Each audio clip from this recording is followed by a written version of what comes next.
All right, let's take you down memory lane for a moment. Let's take you back to your childhood. South Dakota is where you grew up. And I read somewhere where you actually mowed the lawn into the shape of a football field. Is this a real thing? I lived out in the country, and so Okay. you had a lot of space. And so, when those duties called and you needed to mow the yard, you got to make it how you wanted it, You wanted to make it look like what you want. I don't even know where that came from. That must be coming from some insider information that's back home. So, but we'll let you set the record straight.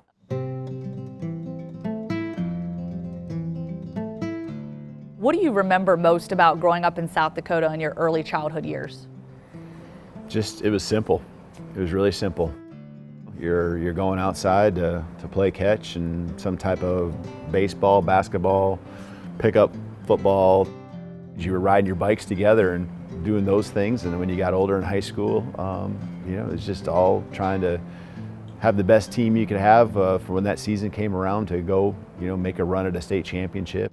The support every Friday for a football game, it was just there. The whole community came out to support, and it just made it special. So where did your love of football come from? In high school, there were some really good experiences, and in particular, my senior year, we had the #1 team in the state. It was a fun environment. Our coaches did a great job. My teammates were great. We came up short, and I don't know if it's something that just really, I've always kind of felt like don't want to have those feelings again. We lost in a semifinal game actually by 1 point, but I think the love for the game really grew being at the University of Sioux Falls. I mean, the highlight to me is really simple. It's winning a national championship in 1996, and there was only a few thousand people that were at our games. Probably blowing it out of proportion. If I said it was 5,000 people there, it probably wasn't that many, but it wasn't about that. It was about the relationships that I have to this day.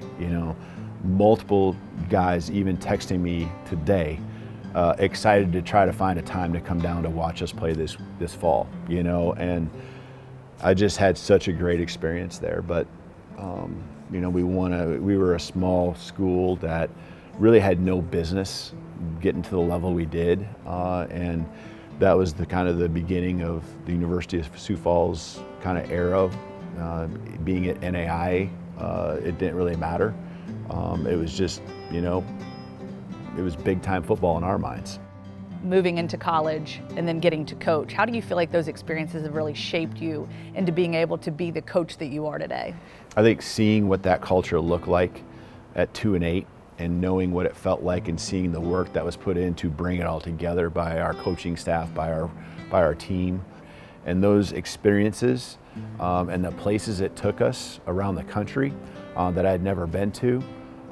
It was just a lot of things all coming together at one time where it just made my excitement and passion for the game kind of grow. And it just started simple, coaching at the high school there in Sioux Falls the first 2 years, and I could have done that forever. I really could have. I loved coaching high school football and thought that's what I'd do, but the chance to come back and coach and be with my former football coach that I played for was just too much to pass on, and I got sucked into the college game. So, but I think it goes back to those high school days, but leading into college where I really, loved the game and saw it for what it is.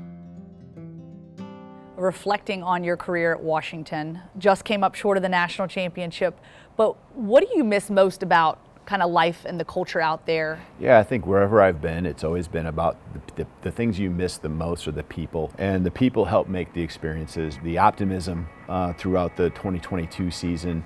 And how it came together. I mean, special moments, bringing someone like Michael Penix in to just everyone's support just never wavered. I think looking back on it up to this point in my career, it's my 2 favorite years coaching. Of course, it's hard to beat a national championship appearance other than winning it, right? And so the memories, the people, an important time and something I'll never forget. Having gone through that journey, taking your team to a national championship and just coming up a little short, how does that taste resonate with you now and fuel you moving forward?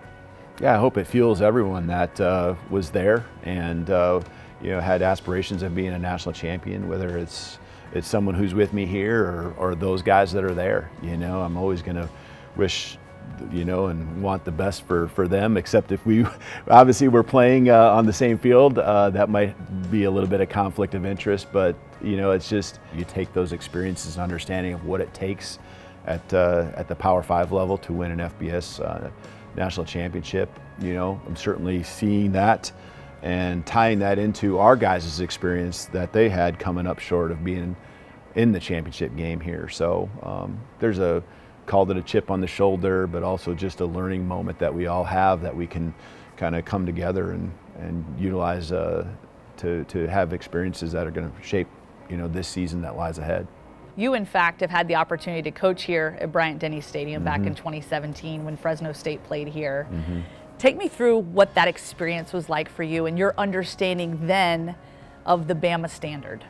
Yeah, at that time that was my first year at Fresno State, and Coach Tedford had hired me to be the offensive coordinator. And I think it was our second game as a staff together, as a team together. And they were 1-11 the previous year. We went on to a conference championship game that season, 10-4 overall. But we knew that Alabama, coming off of a playoff appearance in 2016, that this was going to be a really tough game. But we actually played really well, I thought, but it just being an environment that was just, off the charts, from the way you're pulling into the stadium. And I don't remember pieces, you're trying to recall what it was and where we came in from and what direction. I can't remember that, but I just remember it being, a fan base that was ready for game day and ready for, the show. And now you get to lead the show as the head coach here, standing in the stadium in 2017. Did you ever imagine that life would bring you here now? No, I never really did. It was never about that. It was about just being where you're at and enjoying the moment you're in as an assistant, as a head coach. But yeah, I wouldn't have imagined, being at Alabama's, and especially as the head coach. Okay, we're going to take a step away from the field for a few moments. I want to get it straight from you. So I need to know, first and foremost, you mentioned not having a ton of hobbies growing up. Sports was your hobby. Outside of coaching, outside of football, there's got to be something. Is there something, just the littlest of thing that you enjoy doing to just turn off? The one is pretty obvious. I think most people would probably give a similar answer. It's your kids. And so it's everything my kids are involved with, and my daughter and her softball would probably be, if I have another favorite sport, it would have to be that, just because I've really enjoyed watching her grow, and that's what it's all about, I think, is your kids. And my other daughter, she's into horses, and I'm figuring that one out still. Oh, okay. And so that's something I didn't have familiarity with. Have you gotten on a horse? Nope, never been on one. Nope. I don't think it's happening either. Sometime soon? No, I think we're good. Maybe it's in your contract. I'll enjoy watching. Yeah, right? Yeah. Speaking of your family, what was their reaction when you told them there was an offer on the table from Alabama? Well, even before that, there's today's age. Alabama should be interested. My name's a part of that. And then there's the real, interview. And I wouldn't even say process because it happens so fast, but understanding that the next day it could or couldn't be an opportunity that's presented to you, and knowing that you would have to have an answer soon. So we talked about it, and we've been through it a couple times at different places, and my kids are way beyond their years when it comes to processing and having some perspective. I wouldn't have been here without their approval and my wife's approval. It has to be a family thing because it's a lifestyle. It's just every single day, every moment that you pour into this. And I can't come to work every day without their support. See that you are 49 going on 50, about to hit the elevator to the 5th floor. I'm with you, I'm about to hit the 4th floor. Okay. It's that big milestone. Yep. But you seem to be just thriving right now. And just your experiences leading up to this. How do you feel? It's funny you said that, because if you'd have asked me, I would have forgot. And I would have said probably that I'm 48. It's funny how you just get to the certain point and it's just a number. I am. I've been really blessed. Being here at Alabama, the new challenges that come along and feeling the support, but also knowing that there's going to be some some times ahead, and when you preach that, challenges are a chance for growth, adversity is time for growth, that's got to be done first and foremost with you. And so looking forward to the growth that will continue to happen until the last days you coach or whatever it might be. And, we got a fun fall ahead of us. What goes through your mind when you realize that you are the successor of Nick Saban, the greatest coach of all time?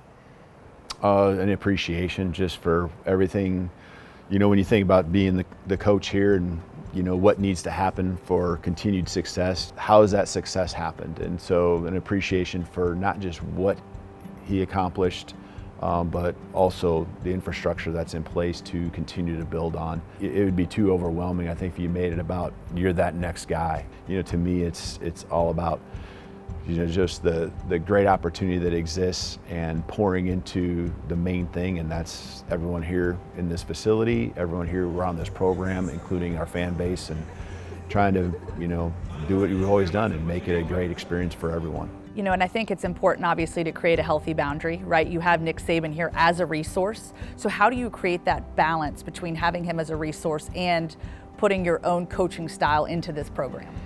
Oh yeah, I think, first of all, the resource, he's never not picked up the phone. I think maybe one time he missed a call and I got the call right back. And so I know he's here, and I want to respect too, what he's got going on. He's busy too with a lot of speaking engagements and such. But I know deep down he wants this program to continue to build on what it has been. Anytime you've invested that much time like he has here, you don't want it to just dissipate and be gone, because there's too much work that's been poured into getting this place to be as special as it is. And we owe it as a current staff and team to all those that came before us, and of course that's Coach Saban. But we also want to make it better for those that follow. That's the legacy that we all want to continue to carry on in the years ahead. As we look ahead to year one, what does success to you look like? I've got that question every time I take over a program, and it's never going to be about a win total. And in some ways, it's you don't want to fall short, and then it's not a success. But I think as much as anything, you also don't want to sell the team short. And I always use here this last couple months the example of Washington, where it was 4-8, and if I'd have said, hey, double-digit wins, getting 10 wins would have been a success, that'd have been selling that team short because we won 11.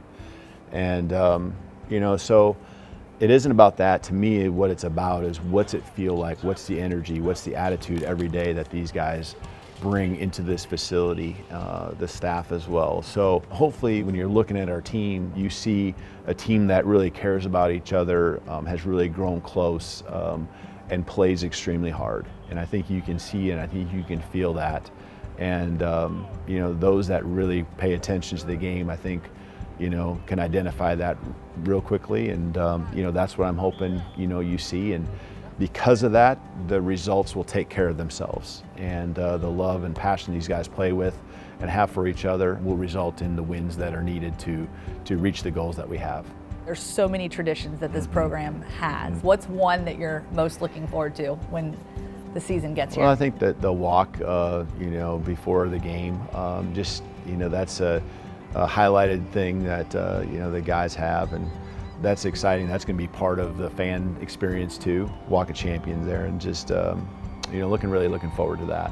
What are you looking forward to most about this new era in Crimson Tide football? I think it's just trying to take on the challenge of just, bringing in a lot of new people, the people that have been important and been there for me. A lot of them tied in with those that are here. I think that's a challenge in itself, but it's been one that just has, I think, gone really smooth.